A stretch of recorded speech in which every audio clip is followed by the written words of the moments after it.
tip guard is an important safety device that should be installed on all chainsaws. The tip guard prevents the saw's nose from coming into contact with objects which may cause it to kick back towards the operator. It is easiest to attach the tip guard before installing the bar and chain onto the saw. Read your specific saw operator's manual for instructions on how to attach the guard to the saw. Be sure the dimple of the tip guard aligns with the recessed area in the guide bar to ensure a tight connection.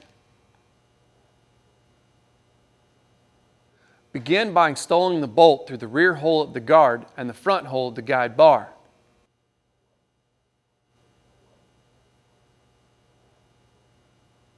Tighten the nut onto the bolt using 2 wrenches until snug.